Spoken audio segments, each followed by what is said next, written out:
El sol de febrero caía sobre las calles empedradas de Guanajuato con una intensidad que hacía brillar las fachadas de colores.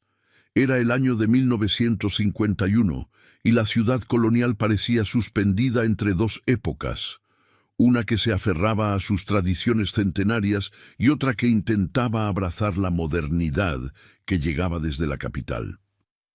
En la calle de Subterránea, donde las casas se apiñaban unas contra otras como secretos guardados, la familia Mendoza preparaba lo que sería recordado como el evento más perturbador en la historia de la ciudad. María Dolores Mendoza tenía 23 años cuando su padre, don Edmundo Mendoza, propietario de las minas de plata más productivas de la región, anunció su compromiso con Alberto Rubalcaba, hijo de una familia acomodada de León.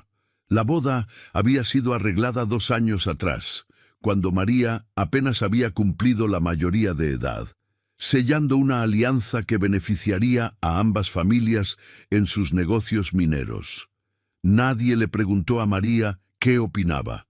Nadie le preguntó si su corazón ya pertenecía a otro. La casa de los Mendoza, una construcción de 3 pisos, con balcones de hierro forjado y patios interiores repletos de bugambilias, bullía con la actividad frenética de los últimos preparativos. Doña Refugio, madre de María, supervisaba cada detalle con una obsesión que rayaba en la histeria. El vestido de novia importado desde París colgaba en el cuarto principal como un fantasma blanco, esperando dar vida a una mentira. Era 14 de febrero, día de San Valentín, la fecha elegida por don Edmundo para sellar el matrimonio. La ironía no pasaba desapercibida para María, quien había pasado las últimas semanas en un estado de melancolía que su familia atribuía a los nervios prenupciales.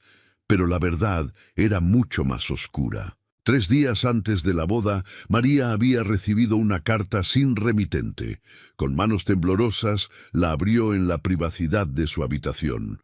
Las palabras estaban escritas con tinta negra, en una caligrafía que reconoció de inmediato.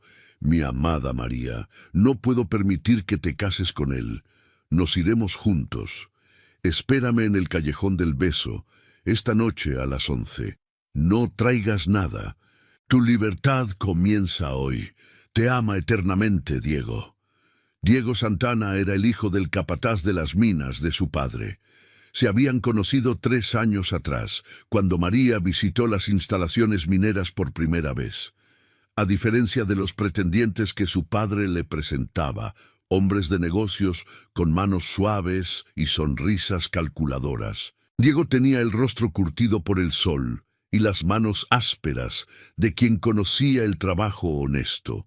Sus ojos oscuros brillaban con una inteligencia natural, y cuando hablaba sobre la injusticia que veía en las minas, sobre cómo los trabajadores arriesgaban sus vidas por salarios miserables, mientras los dueños se enriquecían, María sentía que finalmente había encontrado a alguien que veía el mundo como ella, un lugar que necesitaba cambiar. Su amor había florecido en secreto, en encuentros furtivos en los rincones olvidados de la ciudad.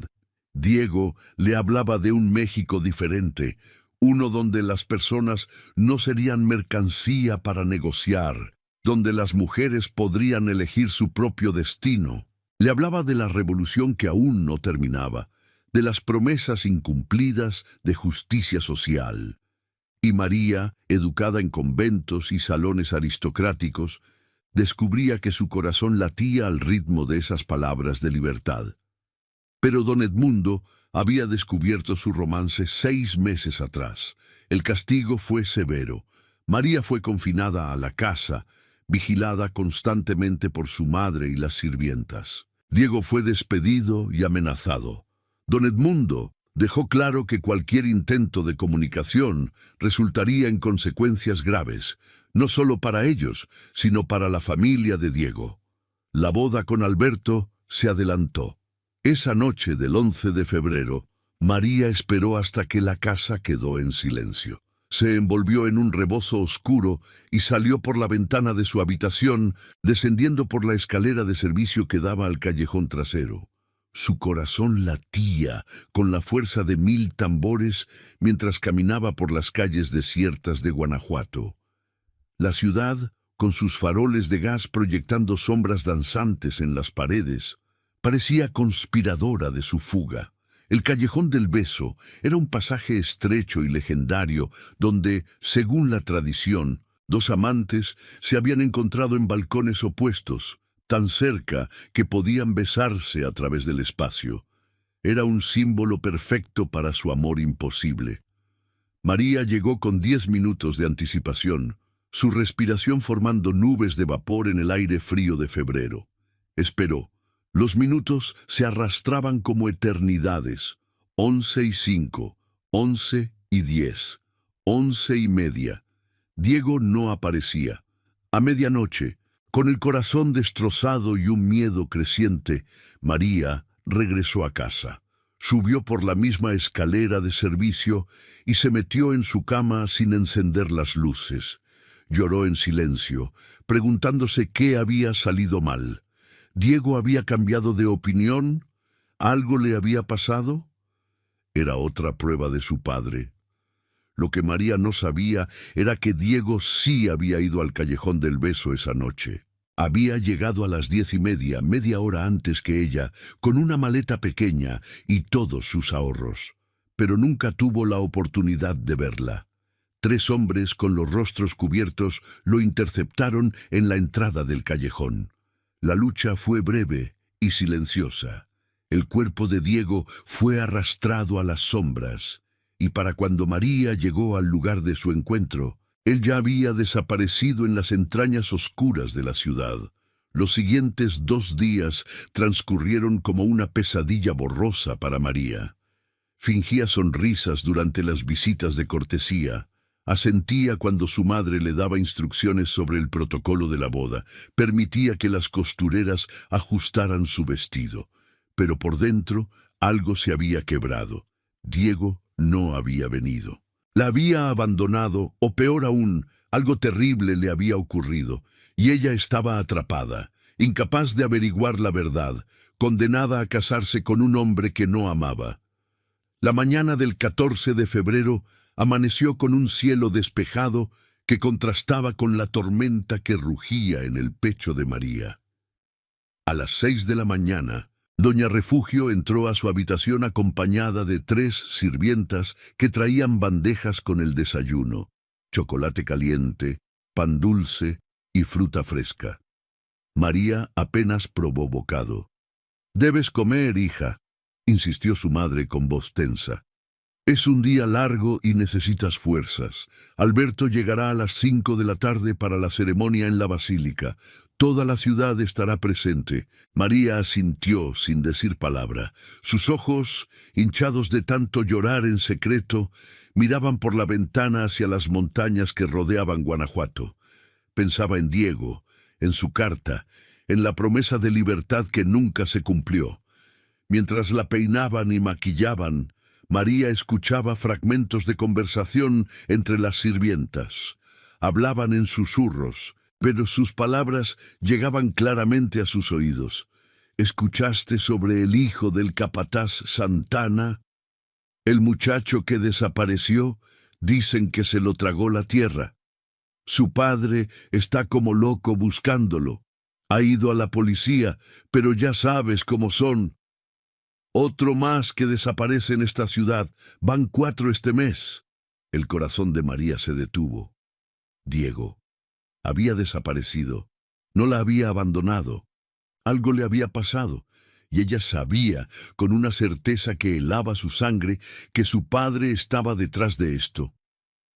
A las 4 de la tarde, María estaba completamente vestida. El vestido de seda blanca con encajes franceses le quedaba perfecto, ajustado en la cintura y cayendo en una cascada de tela hasta el suelo. El velo de tul cubría su rostro, ocultando su palidez cadavérica y los ojos rojos de llorar. Cuando bajó las escaleras hacia el salón principal, los invitados que ya habían llegado a la casa para la recepción preceremonia lanzaron exclamaciones de admiración. Nadie notó que sus manos temblaban o que sus labios carecían de color. Don Edmundo la esperaba al pie de la escalera, vestido con su mejor traje negro. Su rostro mostraba satisfacción, el orgullo de un hombre que había cerrado un negocio exitoso. Tomó el brazo de su hija con una firmeza que ella reconoció como advertencia. «Estás hermosa, hija», le dijo, pero sus ojos eran fríos como el acero. «Hoy comienza tu nueva vida. Espero que seas tan obediente con Alberto como debes serlo conmigo». María no respondió. Simplemente bajó la mirada. El trayecto en carruaje hacia la Basílica de Nuestra Señora de Guanajuato fue un borrón de colores y sonidos. Las calles estaban llenas de curiosos que querían ver pasar a la novia. Los niños corrían junto al carruaje y las mujeres comentaban sobre la belleza del vestido. María observaba todo desde detrás de su velo como si estuviera viendo una escena que no le pertenecía.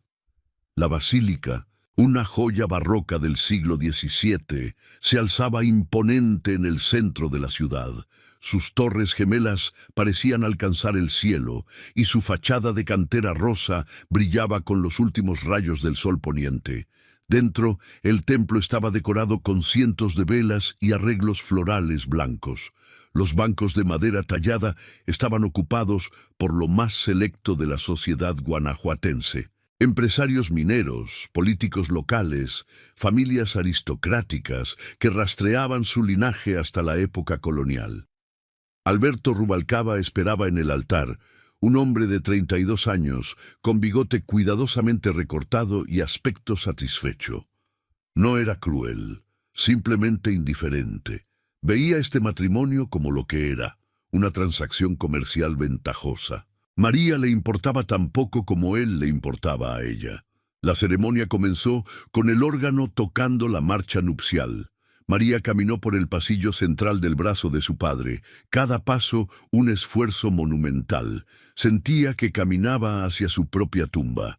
Cuando llegaron al altar, don Edmundo puso la mano de su hija en la de Alberto con una sonrisa triunfal. El padre Miguel Ángel, quien había bautizado a María 23 años atrás, comenzó la ceremonia. Su voz resonaba en las bóvedas de la basílica mientras recitaba las palabras tradicionales del sacramento matrimonial.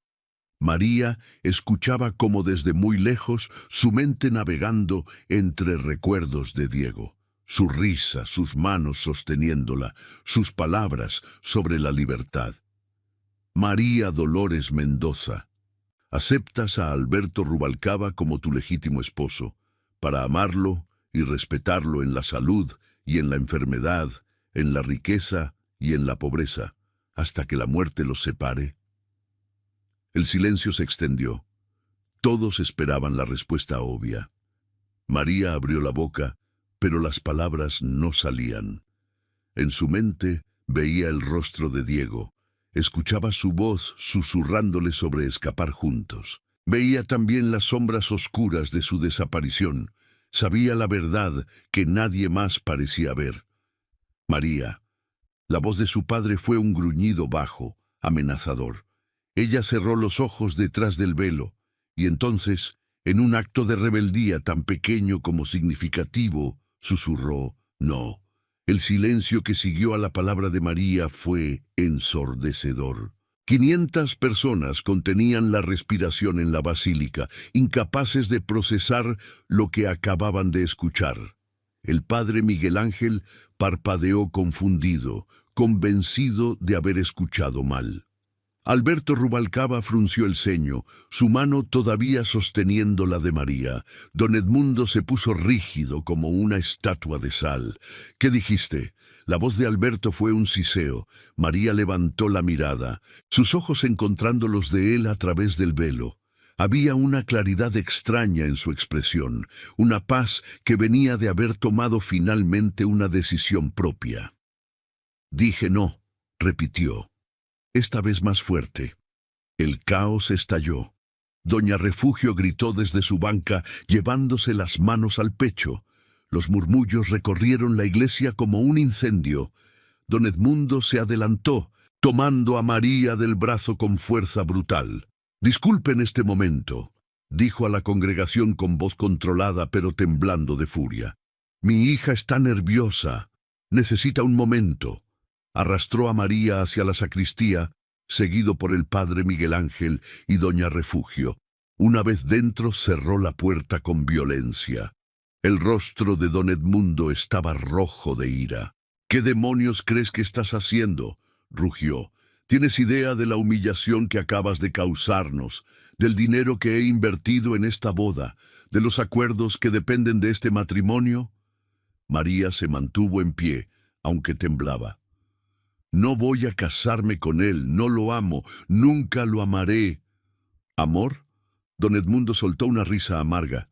«¿Crees que el amor importa? Eres una mujer, María. Tu deber es obedecer. Tu función es ser útil a tu familia». Diego desapareció. María lo enfrentó con voz firme. «Sé que tú tuviste algo que ver». El silencio que siguió fue diferente, cargado de peligro. Don Edmundo se acercó a su hija, su voz bajando a un susurro mortal. «Ese muchacho decidió irse. Probablemente esté en México City, o tal vez cruzó al norte. Olvidó sus fantasías sobre ti. Deberías hacer lo mismo». «Mientes». María sintió lágrimas ardientes en sus ojos. «Él nunca se habría ido sin mí. Hiciste algo, tú o tus hombres». Don Edmundo la miró con ojos de hielo. «Escúchame bien, porque solo lo diré una vez. Vas a salir ahí. Vas a decir que sí y vas a casarte con Alberto Rubalcaba, o las consecuencias serán graves, no solo para ti, sino para todos los que quieres. La familia Santana, por ejemplo. El viejo capataz todavía trabaja en mis minas. Sería una lástima que perdiera su trabajo, su casa, todo lo que tiene, y quién sabe, tal vez sufra un accidente en las excavaciones.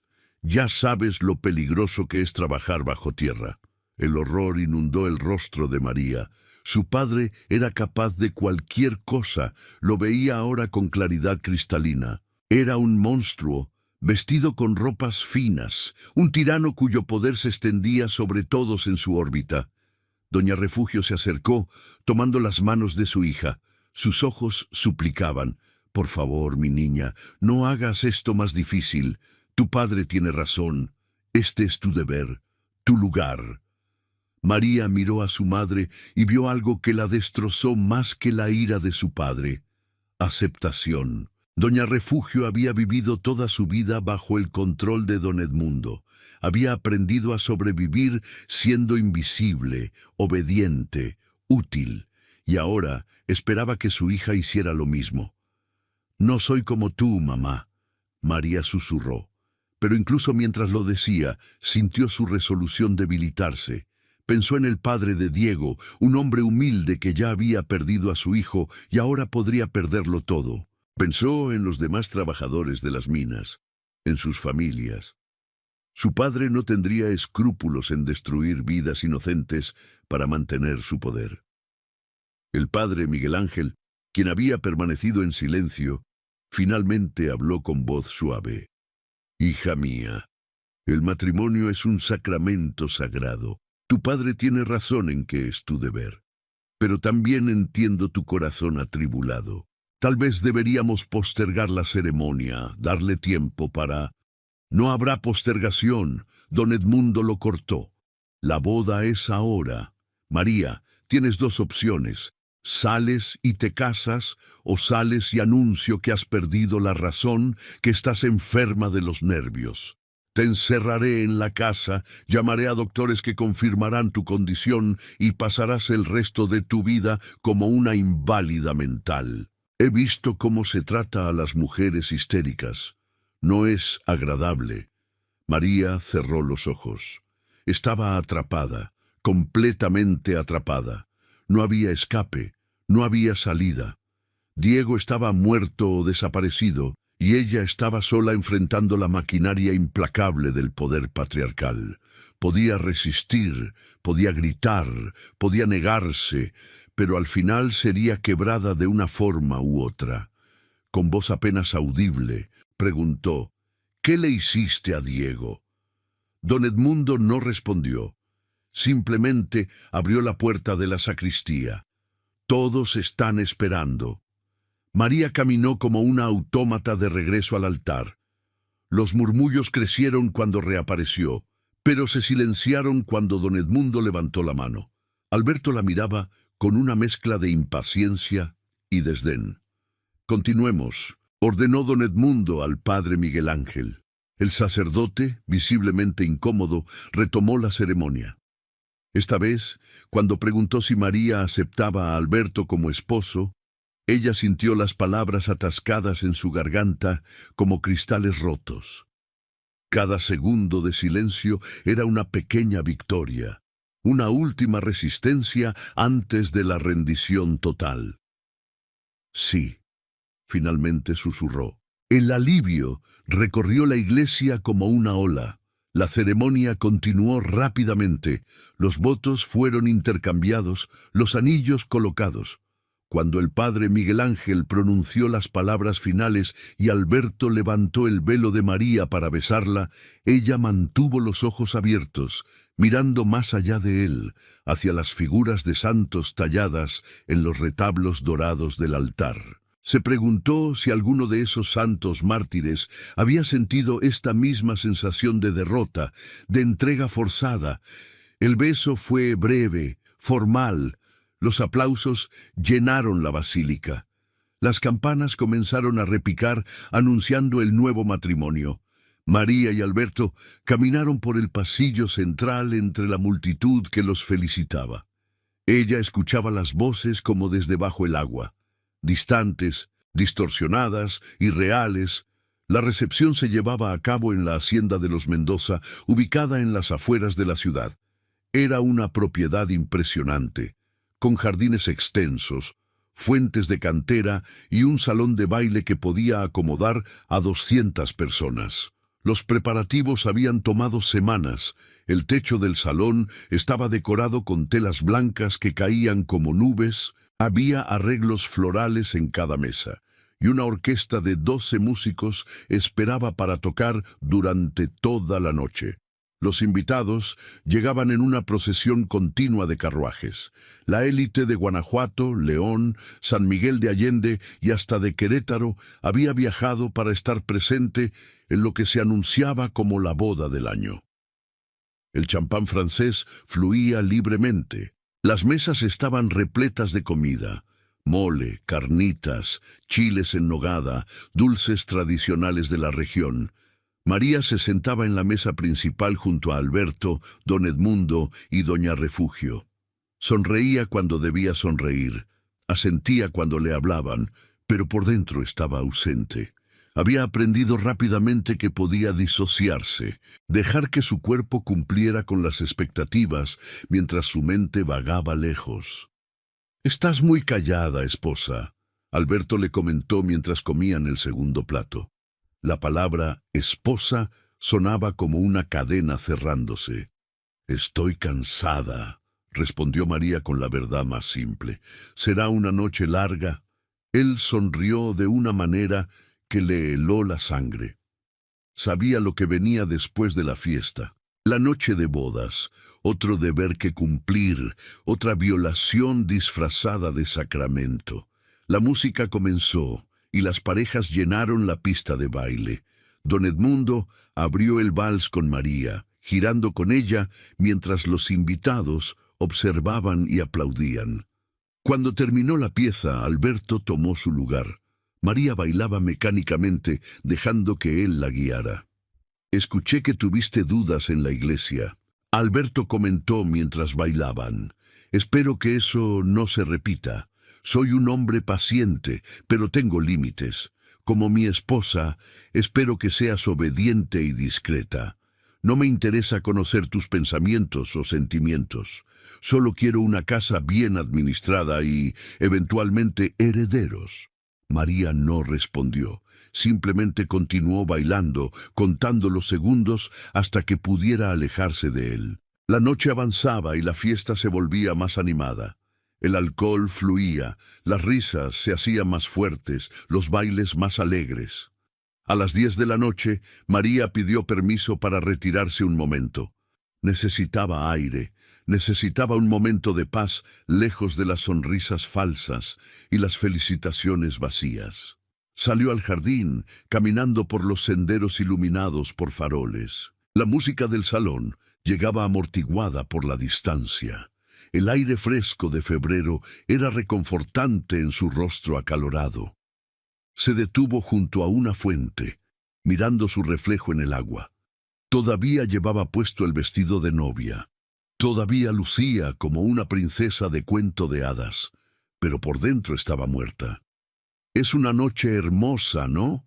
María giró bruscamente. Un hombre mayor, de unos 60 años, con traje sencillo y rostro curtido, estaba de pie cerca. No lo había visto llegar. Su cara le resultaba vagamente familiar. «Disculpe, no quise asustarla». El hombre se quitó el sombrero. «Soy Tomás Santana. Trabajo en las minas de su padre. Trabajaba, debería decir, ya no más». El corazón de María comenzó a latir más rápido. «Santana.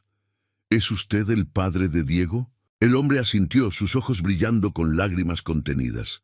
«Mi hijo desapareció hace 3 días, justo cuando planeaba irse con usted. Lo sé porque encontré su nota. Sé que ustedes se amaban». María sintió que las rodillas le temblaban. «Yo lo lamento tanto. Sé que su hijo no me abandonó. Sé que algo terrible pasó. Vine esta noche porque necesitaba que usted supiera la verdad». Tomás habló rápido, mirando nerviosamente hacia atrás como si temiera ser descubierto. «Su padre ordenó el secuestro de Diego. Sé esto porque uno de los hombres involucrados, Manuel Cerros, es mi primo. Está atormentado por lo que hizo. Me confesó todo borracho hace 2 noches». «¿Dónde está Diego?», María preguntó desesperada, tomando las manos del anciano. «¿Está vivo?». Tomás bajó la mirada, lágrimas rodando por sus mejillas arrugadas. «No lo sé. Manuel dijo que lo llevaron a las minas, a las excavaciones viejas, las que están clausuradas porque son peligrosas. Dijo que su padre quería asegurarse de que Diego nunca pudiera regresar, que nunca pudiera hablar». El horror se apoderó de María. Las minas viejas, túneles abandonados que se adentraban kilómetros bajo la tierra, inestables, oscuros, mortales. Si Diego estaba ahí abajo. «Tenemos que ir», María dijo con determinación repentina. «Tenemos que buscarlo ahora». «Señorita», Tomás la detuvo. «Usted no entiende. Esas minas son un laberinto, sin mapas, sin luz, sin equipo. Es suicida, y su padre tiene hombres vigilando la entrada. Nadie puede entrar sin su permiso. Entonces conseguiremos su permiso». Y María sentía una energía extraña recorriéndola. Por primera vez, desde que Diego desapareció, tenía un propósito claro.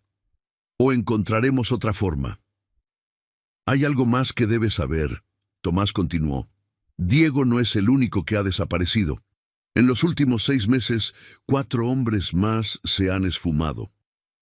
Todos trabajadores de las minas que causaron problemas a su padre, que hablaban de formar un sindicato, de mejorar las condiciones laborales. La policía no investiga porque su padre controla a los judiciales. Las familias sufren en silencio porque tienen miedo». María sentía náuseas. Su padre no era solo un tirano doméstico, era un asesino, un monstruo que eliminaba a quien se interpusiera en su camino. «Ayúdeme», María suplicó. «Ayúdeme a encontrar a Diego. Ayúdeme a detener a mi padre». Tomás la miró con una mezcla de compasión y desesperanza. «¿Cómo, señorita? Su padre es el hombre más poderoso de la región. Nadie se atreve a desafiarlo». Antes de que María pudiera responder, escucharon pasos acercándose.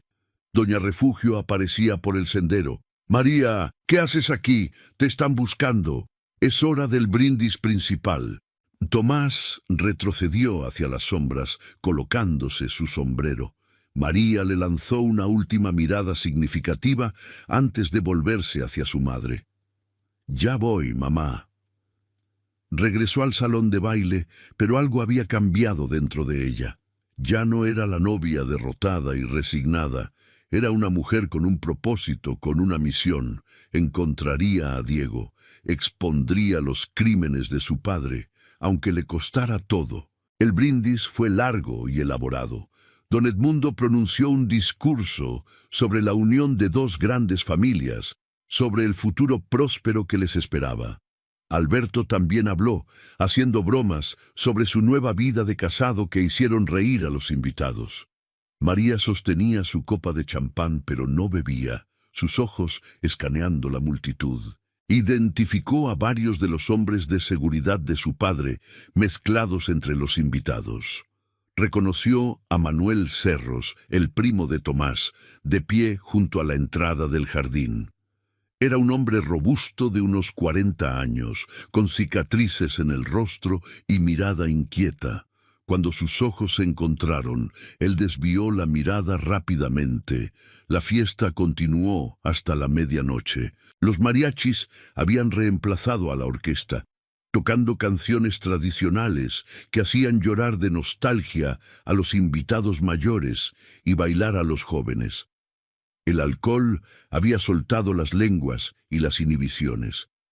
Era el tipo de fiesta que la gente recordaría por años. Lo que no sabían, lo que ninguno de los invitados que bailaban y reían podría imaginar, era que en ese preciso momento, en las entrañas oscuras de las minas de San Cayetano, Diego Santana luchaba por su vida. 3 días antes, cuando los hombres de don Edmundo arrastraron a Diego al interior de las minas abandonadas, él había luchado con toda su fuerza, pero eran 3 contra 1 y llevaban garrotes. Lo golpearon hasta que dejó de resistirse, hasta que su sangre manchó el suelo de tierra.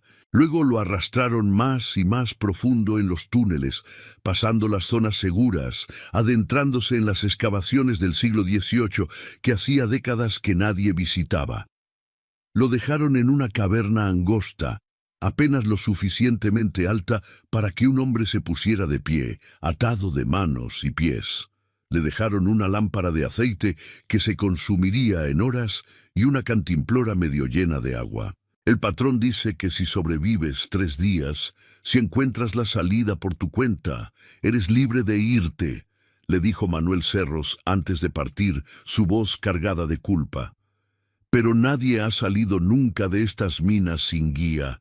Son kilómetros de túneles. Buena suerte. Los primeros 2 días, Diego había gritado hasta quedarse sin voz. Había intentado liberarse de las ataduras hasta que sus muñecas sangraban. Había explorado la caverna pulgada por pulgada buscando una salida. Pero la lámpara se consumió en la primera noche y desde entonces estaba en oscuridad absoluta. El tercer día, el día de la boda de María, Diego estaba delirando por la sed y el hambre.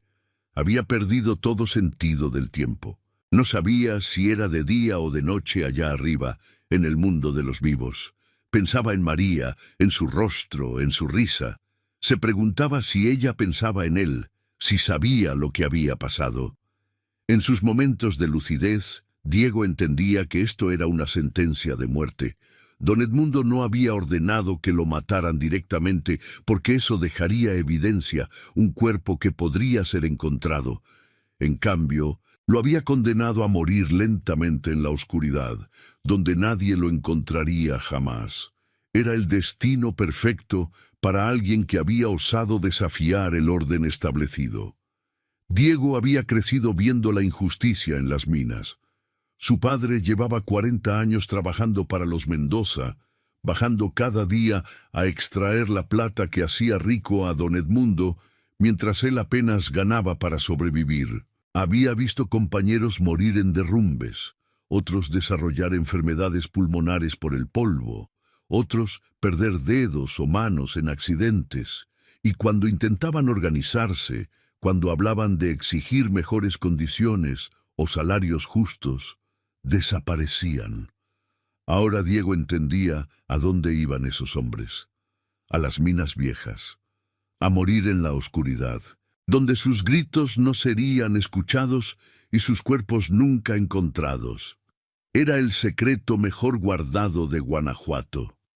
Bajo la ciudad hermosa de colores y leyendas románticas, yacían los cuerpos de quienes se habían atrevido a soñar con la libertad. Pero Diego no estaba dispuesto a rendirse. No mientras su corazón siguiera latiendo, no mientras quedara un soplo de vida en su cuerpo. Por María, por su padre, por todos los trabajadores que habían sufrido bajo el yugo de hombres como don Edmundo, tenía que sobrevivir. Tenía que contar la verdad. Con manos temblorosas, Diego comenzó a buscar una roca afilada entre los escombros del suelo. Le tomó horas, trabajando completamente a ciegas, pero finalmente encontró un pedazo de cuarzo con un borde cortante. Lentamente, dolorosamente, comenzó a frotar la cuerda que ataba sus manos contra la roca.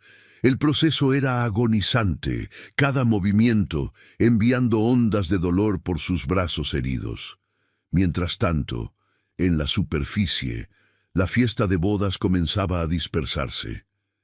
Eran las 2 de la mañana cuando los últimos invitados finalmente se retiraron. Alberto estaba claramente ebrio, sostenido por 2 de sus primos, que lo ayudaban a subir las escaleras hacia la habitación nupcial que habían preparado. María caminaba detrás de ellos, su corazón latiendo con pavor.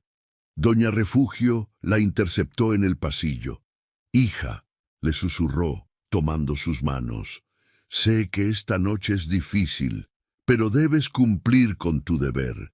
Cierra los ojos, piensa en otra cosa y pronto terminará».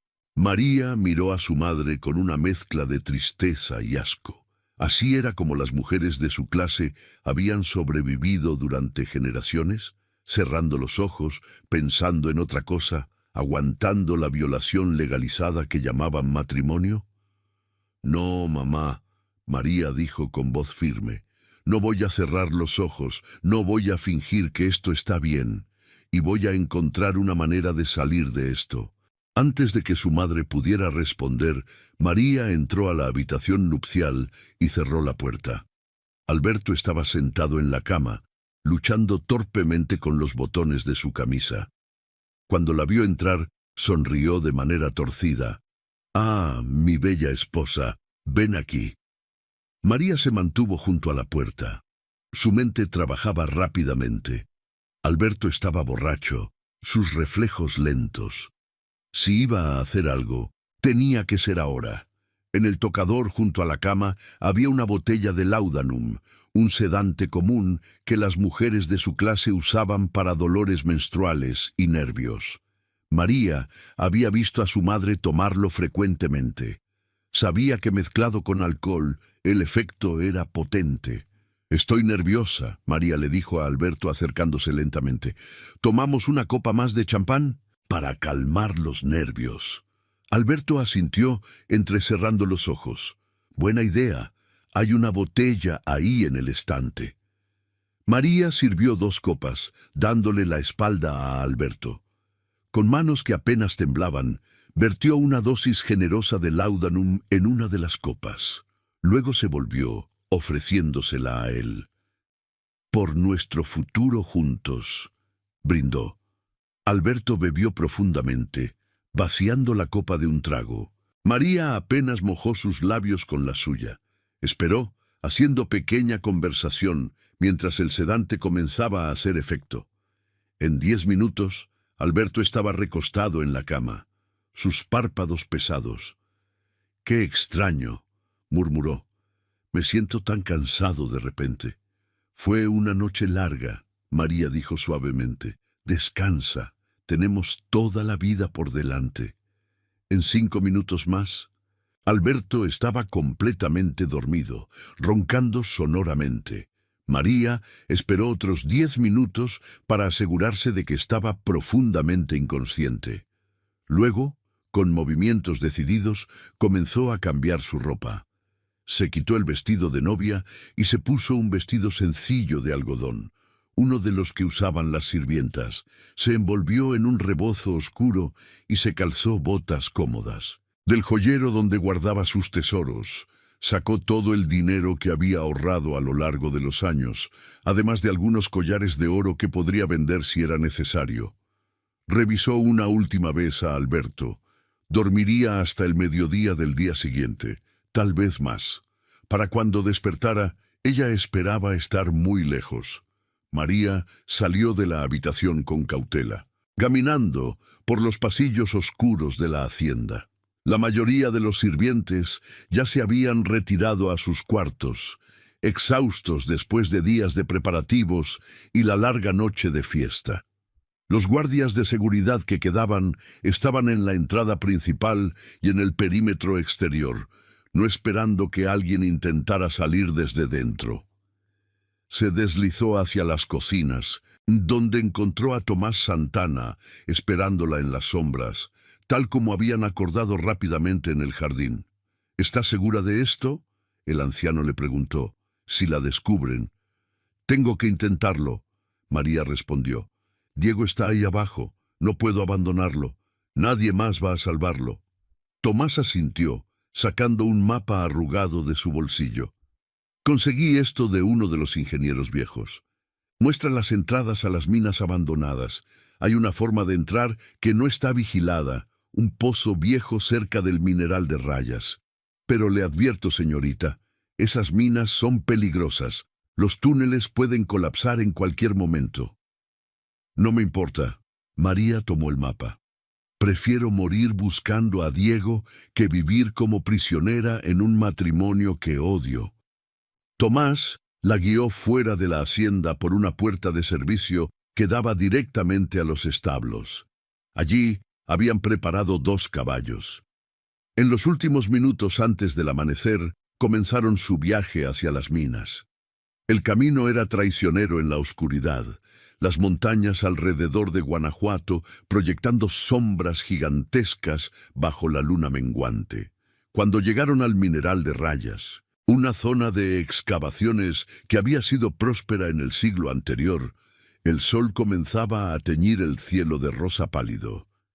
El pozo que Tomás había mencionado estaba parcialmente cubierto por maleza y escombros.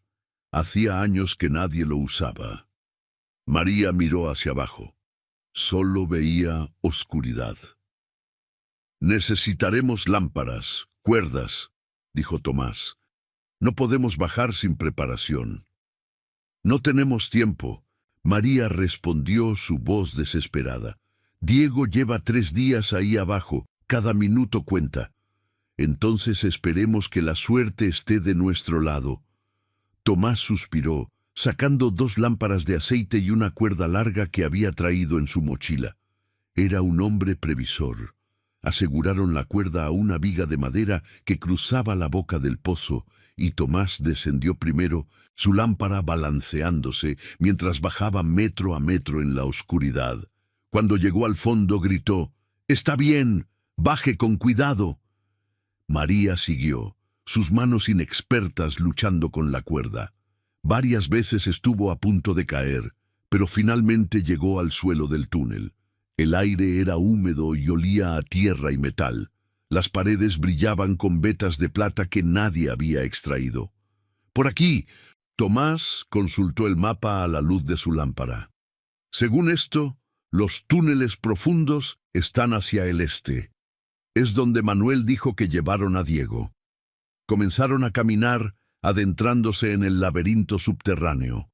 Los túneles se ramificaban en docenas de direcciones, algunos ascendiendo, otros descendiendo más profundo. En las paredes veían rastros de la actividad minera de siglos pasados, marcas de pico, vigas de madera carcomidas sosteniendo el techo, vagones oxidados abandonados en las vías. También veían cosas más inquietantes. En una caverna lateral encontraron huesos humanos, blanqueados por el tiempo, esparcidos por el suelo. «Dios mío», María susurró, su mano cubriendo su boca. «Los mineros que murieron en derrumbes». Tomás explicó con voz sombría. O tal vez los otros hombres que desaparecieron. Llevamos horas buscando y estas minas se extienden por kilómetros. No sé si... ¡Diego! María gritó, su voz resonando por los túneles. ¡Diego, estoy aquí! Solo el silencio le respondió. Continuaron buscando, gritando su nombre cada pocos minutos. El aire se volvía más denso mientras descendían, más difícil de respirar. María comenzaba a sentir que estaban perdidos, que nunca encontrarían el camino de salida cuando escucharon algo. Un sonido débil, casi inaudible, un golpeteo rítmico. ¿Escuchó eso? María agarró el brazo de Tomás. Siguieron el sonido tomando un túnel lateral que descendía bruscamente. El golpeteo se hacía más fuerte y entonces, débilmente, escucharon una voz. «¿Hola? ¿Hay alguien ahí?» «¡Diego!» María corrió tropezando en la oscuridad. «¡Diego, aguanta!» Lo encontraron en una caverna estrecha, todavía atado pero consciente. Había logrado cortar parcialmente las cuerdas de sus manos usando un trozo de roca. Su rostro estaba cubierto de sangre seca y sudor, sus labios agrietados por la deshidratación, pero estaba vivo. «María», su voz se quebró al verla. «Eres real». Pensé que estaba alucinando. María se arrodilló junto a él, cortando las cuerdas restantes con el cuchillo que Tomás traía. «Soy real. Vine a buscarte. Perdóname por haber tardado tanto». Diego la abrazó con la poca fuerza que le quedaba, sollozando. Tomás les dio agua y un poco de pan que había traído. Durante varios minutos simplemente se sentaron allí, permitiendo que Diego recuperara algo de fuerza. «Tenemos que salir de aquí antes de que amanezca completamente», Tomás finalmente dijo. «Cuando descubran que María desapareció, su padre enviará hombres a buscarla». Ayudaron a Diego a ponerse de pie. Estaba débil, sus piernas apenas podían sostenerlo, pero con su apoyo comenzó a caminar. El viaje de regreso fue agonizantemente lento. Varias veces Diego se desmayaba y tenían que despertarlo, darle más agua, animarlo a continuar. Cuando finalmente vieron la luz del día filtrándose por el pozo de entrada, los tres lloraban de alivio. Tomás subió primero, luego ayudó a tirar de Diego con la cuerda. María subió última. Emergieron al amanecer de un nuevo día. El sol acababa de salir sobre las montañas, bañando el paisaje árido en tonos dorados. Para María era como nacer de nuevo.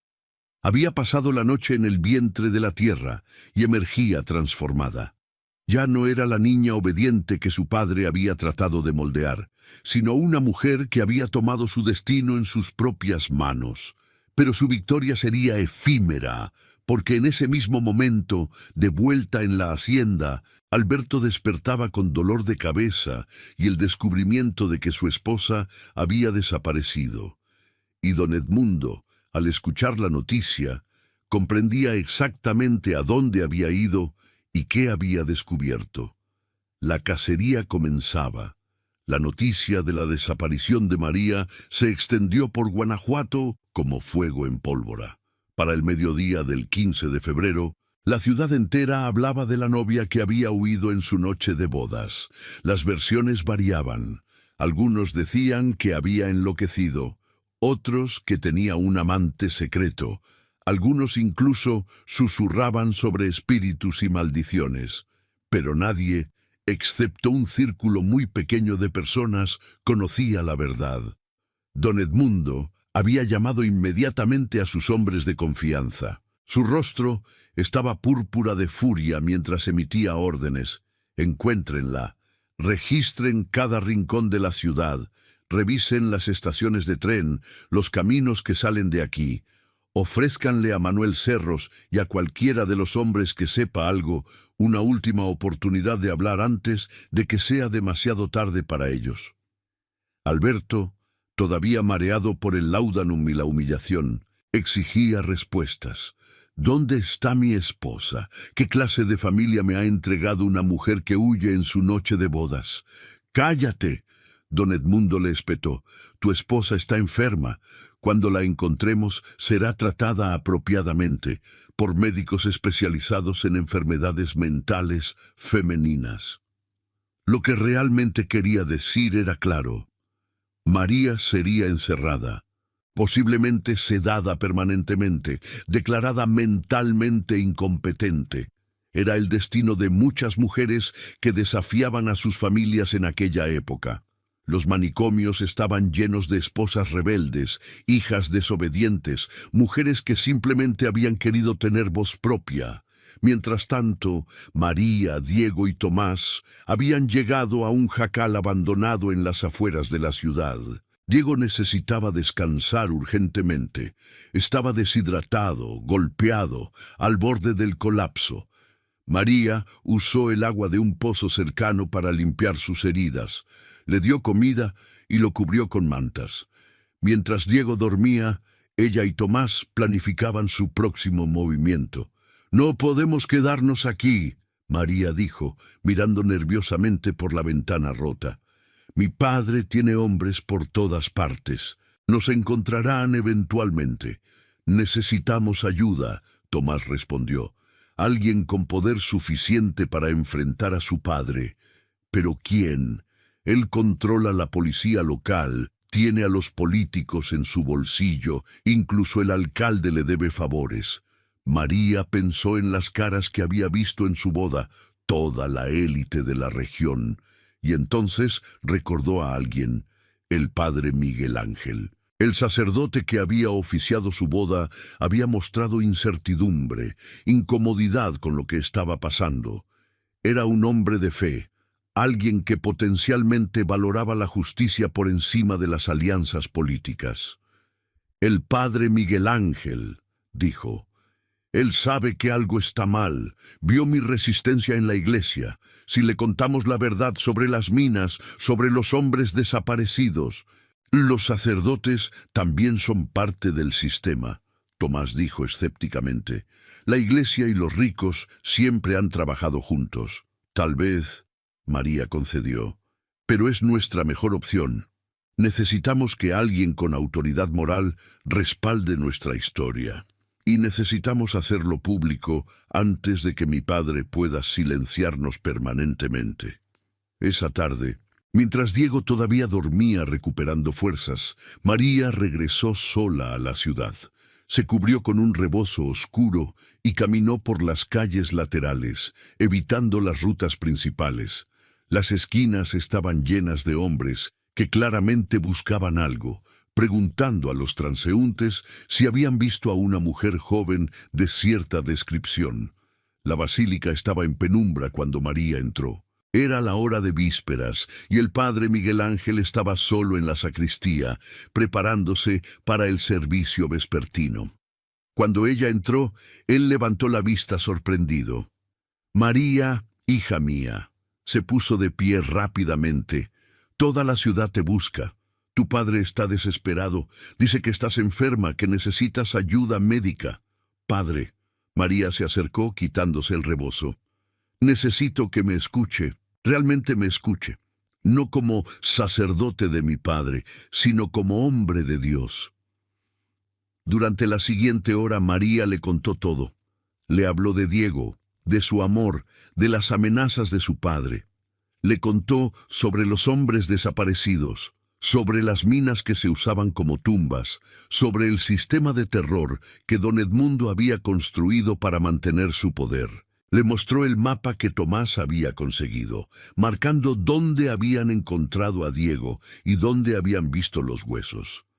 El padre Miguel Ángel escuchaba con expresión cada vez más grave. Cuando María terminó, él se sentó pesadamente en una silla, su rostro pálido. «Siempre supe que don Edmundo era un hombre duro», dijo finalmente, «pero esto es obra del diablo, asesinato, terror sistemático. Necesito su ayuda, padre», María suplicó. «Necesito que esto se haga público, que se investigue, que las familias de los desaparecidos sepan la verdad, que mi padre responda por sus crímenes». «¿Y Diego?», preguntó el padre. «¿Dónde está él? A salvo por ahora, pero débil. Necesita tiempo para recuperarse antes de que pueda dar testimonio. El padre Miguel Ángel se puso de pie, caminando de un lado a otro mientras pensaba. Finalmente, pareció tomar una decisión. Hay alguien a quien podemos recurrir. El gobernador del estado está en Guanajuato esta semana para las celebraciones del aniversario de la ciudad. Es un hombre joven, dicen que con ideales reformistas. Si pudiera llegar a él, si pudiera contarle esta historia directamente. Mi padre tiene influencia con el gobernador, María objetó. Pero el gobernador también está bajo presión de la Ciudad de México para limpiar la corrupción regional. El padre respondió.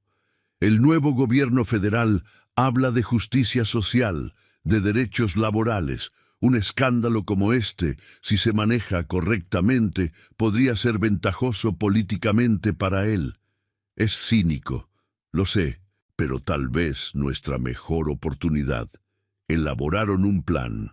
El padre Miguel Ángel usaría sus conexiones eclesiásticas para conseguir una audiencia con el gobernador. María, mientras tanto, necesitaba mantener a Diego escondido y reunir más evidencia.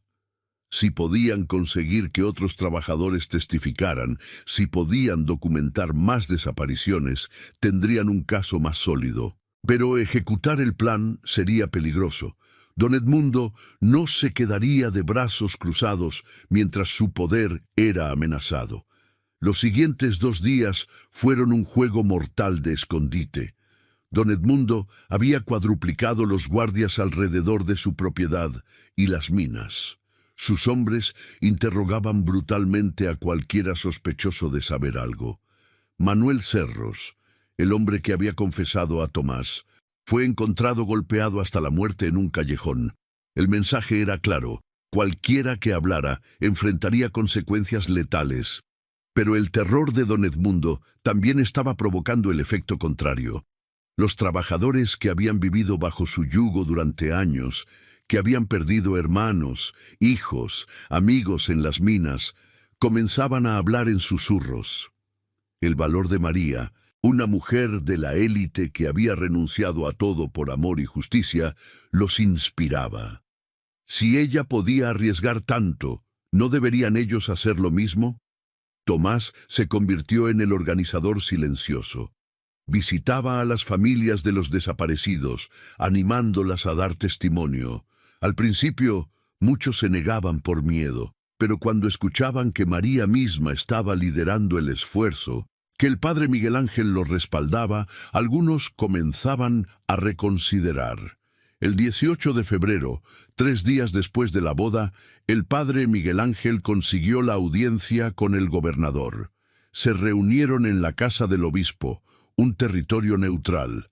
El gobernador, Luis Rojas Mendoza, sin relación con la familia, era un hombre de 40 años con reputación de reformista, pero también de pragmático. María fue a la reunión con Diego, quien todavía estaba débil, pero podía caminar. También llevaron a Tomás y a 3 viudas cuyos esposos habían desaparecido en el último año. El padre Miguel Ángel actuó como moderador. Durante 2 horas presentaron su caso. Mostraron el mapa de las minas, contaron testimonios, presentaron evidencia circunstancial. Diego describió su ordeal, levantándose la camisa para mostrar las cicatrices de los golpes y las marcas de las cuerdas en sus muñecas. Las viudas lloraban mientras hablaban de sus maridos desaparecidos, de los niños que habían quedado huérfanos, de la pobreza que ahora enfrentaban. El gobernador escuchaba con expresión inescrutable. Cuando terminaron, se quedó en silencio por largo rato. «Estas son acusaciones muy graves», dijo finalmente. «Don Edmundo Mendoza es uno de los hombres más poderosos de Guanajuato.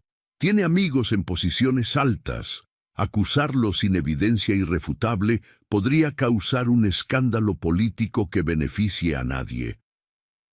«Con todo respeto, señor gobernador», María habló con voz firme, «tenemos evidencia, tenemos testimonios, tenemos un sobreviviente. ¿Qué más necesita? ¿Cuántos más deben morir antes de que la justicia actúe? El gobernador la miró con interés renovado. Usted es la hija de don Edmundo, la novia que huyó. Ha renunciado a una vida de privilegio para estar aquí. ¿Por qué?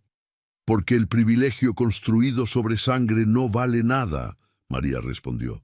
Porque la libertad importa más que la comodidad. Porque si no hablamos por los que no tienen voz, nos hacemos cómplices de su sufrimiento. El gobernador asintió lentamente. Está bien, ordenaré una investigación oficial. Enviaré a inspectores estatales a las minas. Si encontramos evidencia que corrobore sus testimonios, don Edmundo será arrestado y juzgado.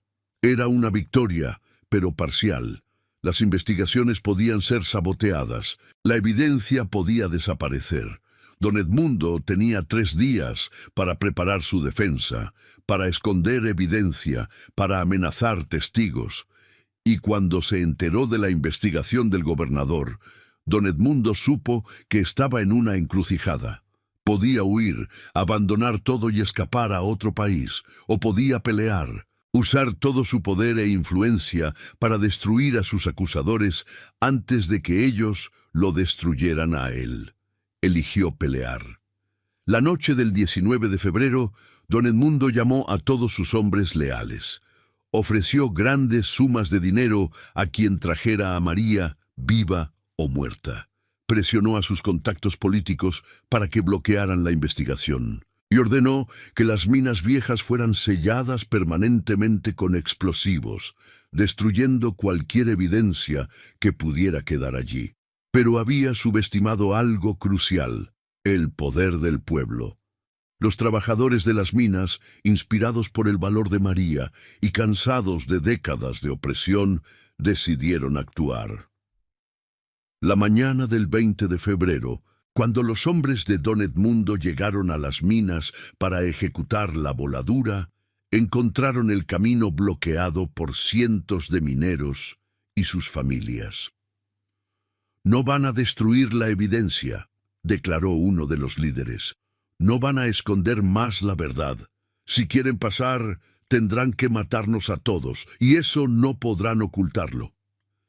Los guardias de don Edmundo, superados en número 50-1, retrocedieron. Por primera vez en décadas, el pueblo de Guanajuato había dicho basta. Los inspectores estatales llegaron esa misma tarde, escoltados por soldados federales que el gobernador había solicitado a la Ciudad de México. Descendieron a las minas viejas con equipo moderno, lámparas potentes y personal médico forense. Lo que encontraron superó las peores expectativas. En las cavernas profundas hallaron restos de al menos 15 cuerpos en diferentes estados de descomposición. Algunos habían estado allí durante años. Encontraron evidencia de violencia, cráneos fracturados, marcas de ataduras en los huesos, señales de que estos hombres habían sido dejados para morir lentamente. También encontraron documentos. En una caverna lateral, descubrieron una caja de metal oxidada que contenía registros, nombres de trabajadores problemáticos, fechas de desapariciones, notas escritas con la caligrafía de don Edmundo, ordenando eliminaciones de individuos específicos. Era evidencia irrefutable. Don Edmundo Mendoza fue arrestado el 21 de febrero, 6 días después de la boda de su hija. Lo sacaron de su hacienda esposado, mientras su esposa doña Refugio lloraba en el balcón. Alberto Rubalcaba, al ver cómo se desmoronaba todo, rápidamente solicitó la anulación del matrimonio, alegando que María estaba mentalmente incompetente cuando se casó y que el matrimonio nunca fue consumado. El juicio fue un evento que captó la atención de todo México. Los periódicos de la capital enviaron reporteros. Los testimonios revelaron no solo los asesinatos de los trabajadores, sino toda una red de corrupción, sobornos y terror que había permitido a don Edmundo mantener su poder durante décadas. María testificó durante 2 días completos. Con voz clara y firme, describió la opresión que había vivido, el amor que había encontrado con Diego, el descubrimiento de los crímenes de su padre. Su testimonio fue devastador no solo por los hechos que reveló, sino por lo que representaba. Una mujer de la élite, eligiendo la verdad y la justicia sobre la lealtad familiar y el privilegio. Don Edmundo fue condenado a cadena perpetua. Murió en prisión 3 años después, un hombre quebrado que nunca mostró remordimiento. Su imperio minero fue intervenido por el Estado y eventualmente transferido a una cooperativa de trabajadores, un experimento social radical para la época que se convertiría en modelo para otras empresas en México. María y Diego se casaron en una ceremonia simple en la misma basílica donde había ocurrido la boda anterior, pero esta vez, por elección propia, rodeados de trabajadores mineros y sus familias en lugar de la aristocracia. No hubo champán francés ni orquestas, solo música de guitarra y comida casera. Pero fue una celebración llena de alegría genuina, de libertad ganada con sacrificio. Usaron el dinero de la dote de María, que técnicamente seguía siendo suya después de la anulación, para establecer una escuela para los hijos de los mineros. Diego se convirtió en líder sindical, luchando por derechos laborales no solo en Guanajuato, sino en todo México. María escribió un libro sobre su experiencia que se volvió un texto fundamental para el movimiento de derechos de las mujeres en el país. Pero la historia que la gente contaba, la que se volvió leyenda en Guanajuato, era otra. Era la historia de la boda, donde todos bailaron con alegría, sin saber que la novia, en su corazón, ya estaba muerta. Muerta a la vida que su padre había planeado para ella, muerta a las expectativas sociales que la habrían aprisionado. Y de esa muerte había nacido algo nuevo, una mujer libre. Años después, cuando María era ya una anciana respetada, le preguntaron si valió la pena todo lo que había perdido, su familia, su posición social, la seguridad del privilegio. «Perdí todo lo que me fue dado», respondió con una sonrisa. «Pero gané todo lo que elegí. Gané mi libertad, mi amor, mi voz. Gané el derecho de ser humana, completa, real. ¿Cómo podría eso no valer la pena?» En las minas de Guanajuato, los trabajadores erigieron un monumento simple, una placa de bronce con los nombres de los 15 hombres cuyos cuerpos fueron recuperados, y de Diego Santana, el hombre que sobrevivió para contar la verdad. Bajo los nombres, una inscripción. La libertad no es regalada, es conquistada por aquellos que se atreven a soñar con un mundo más justo, y en las noches tranquilas, cuando el viento sopla por los túneles vacíos de las minas, los guías turísticos cuentan a los visitantes sobre la boda de 1951, sobre la novia que desapareció en su noche de bodas, sobre el novio borracho que durmió sin saber que su esposa había bajado a las entrañas de la tierra para rescatar su verdadero amor. Es una historia de terror, sí, pero no del tipo sobrenatural. Es el terror de vivir bajo tiranía, de ser mercancía en las transacciones de hombres poderosos, de tener tu humanidad negada. Y es también una historia de esperanza, del poder de la resistencia, de cómo el valor de una persona puede inspirar a toda una comunidad a levantarse contra la opresión. En las calles empedradas de Guanajuato, entre las casas de colores y los callejones estrechos, el eco de esa historia todavía resuena, recordándonos que la libertad no es un derecho garantizado, sino una batalla constante que debe ser peleada por cada generación, y que a veces los actos más revolucionarios comienzan con algo tan simple como decir no, cuando todos esperan que digas sí. María Dolores Mendoza murió en 1998, a los 70 años, rodeada de sus hijos, nietos y bisnietos. Diego había fallecido 5 años antes. En su funeral, Miles de personas caminaron por las calles de Guanajuato, trabajadores de todas las industrias, mujeres que habían luchado por sus propios derechos, jóvenes que habían aprendido su historia en las escuelas. No fue el funeral de una aristócrata, con pompa y flores costosas. Fue el funeral de una heroína popular, con cantos revolucionarios y puños alzados. Porque María había hecho algo que trasciende el tiempo. Había elegido la libertad sobre la comodidad, la verdad sobre la lealtad familiar, el amor sobre el deber, y al hacerlo, había ayudado a liberar no solo a sí misma, sino a todos aquellos cuyas voces habían sido silenciadas. La última entrada en su diario, escrita días antes de su muerte, decía: «He vivido 97 años, pero mi vida verdadera comenzó en una noche de febrero de 1951, cuando dije no al destino que otros habían escrito para mí y sí al que yo misma elegiría. Si mi historia sirve para algo, que sea para recordarles a las generaciones futuras que ustedes son los autores de sus propias vidas. La pluma está en sus manos. Escriban historias de libertad». Y así termina la historia de la boda de Guanajuato, la boda donde todos bailaron sin saber que la novia ya estaba muerta, muerta a una vida de opresión, renacida en libertad. Una historia de horror psicológico que se convierte en himno de esperanza. Un recordatorio de que incluso en los momentos más oscuros, cuando parece que el poder de los tiranos es absoluto, el espíritu humano puede encontrar la fuerza para resistir, para luchar, para liberarse. En las minas de Guanajuato, donde una vez reinó el terror, ahora los turistas caminan con seguridad, escuchando las historias del pasado. Y cuando el guía termina de contar la leyenda de María y Diego, invariablemente alguien pregunta: ¿es verdad?